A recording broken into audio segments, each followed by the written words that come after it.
I was watching this interesting lecture by a doctor a few weeks ago. He was talking about how when he was first a doctor working in the ER, he had more compassion for some patients and less compassion for other patients. This was because he assumed that some patients were innocent victims of unexpected health events, while other patients were suffering from bad lifestyle choices. But after doing a lot of research, he figured out that nothing is as simple as it seems at first. It turns out that these things are much more complex than we realize. I went to the library the other day looking for some information on some non-grain-based flours for various recipes. You can find these online, but I've noticed that when it comes to certain things like finding simple recipes, there are some unexpected problems. There was a famous medical experiment where a guy went an entire year without eating. It was under medical supervision, and he was pretty heavy when it started. I'm not sure why they did this, but one of the reasons was to prove that we don't really need to eat every day like most of us think. In fact, our ability to store fat is really a very effective two-way street. We eat a lot of food when we have it and store the extra energy. When we don't have any food, we have tons of excess reserves to last us much, much longer than most of us think, which means that most of the time you have many more resources than you think you do.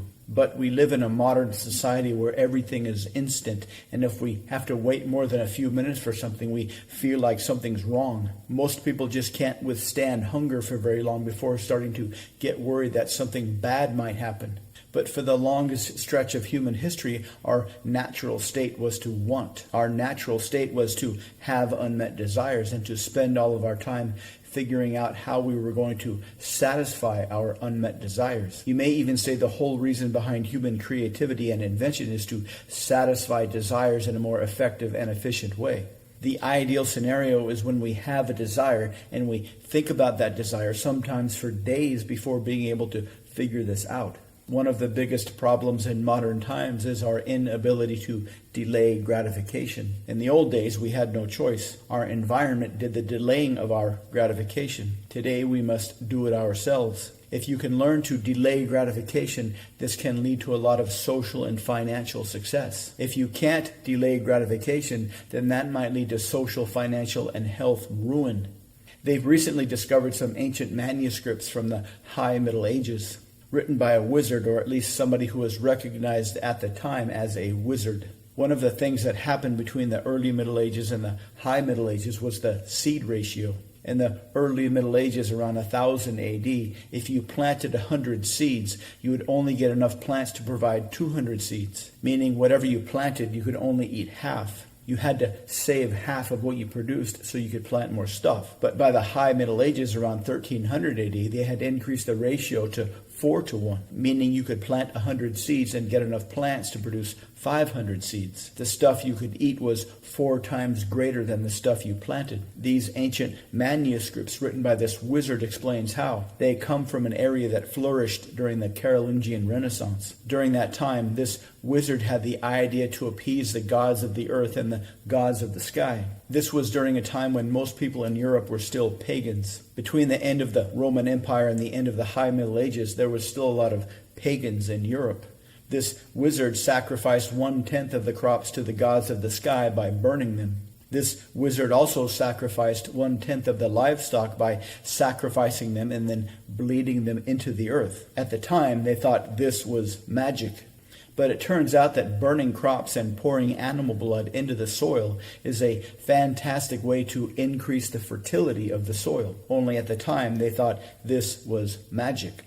And as you know, any kind of science that is beyond human understanding is thought to be magic. One weird thing that is kind of being more and more common today is the idea of a breatharian. These are people who live only off the air. But like many things, having more data is very helpful in trying to understand things. For example, the average person has about 20% body fat. So a person who is 150 pounds would have 30 pounds of body fat. Each pound of body fat is about 7,000 calories, which is enough to live off for 4 or 5 days. Which means the average person with the average amount of body fat could live off their own body fat for a few months. So even within our own mind and bodies, we may be applying science that we don't understand. So we think that this is magic when this is really just advanced science. The reason I don't like looking for recipes online is a lot of bloggers have been taught by SEO practices to write really long articles and fill them with tons of SEO keywords. But when I want to find a recipe, I don't want to have to slog through a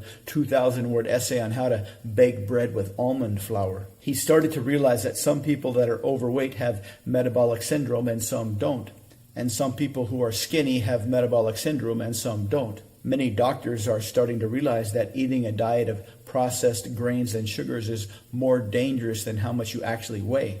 There's even some studies that they did way back in the 60s that they stopped and didn't publish because they didn't like the results they were getting. They didn't support the people that were paying for the studies. When you go shopping, unless you are being deliberately conscientious, it's very hard to not buy food filled with processed grains and sugars. Particularly dangerous is high fructose corn syrup, which you can find in pretty much everything. One might even suspect that there is a kind of conspiracy between the three very powerful industrial complexes. The agricultural industrial complex, which very much wants us to eat tons of grains and sugars.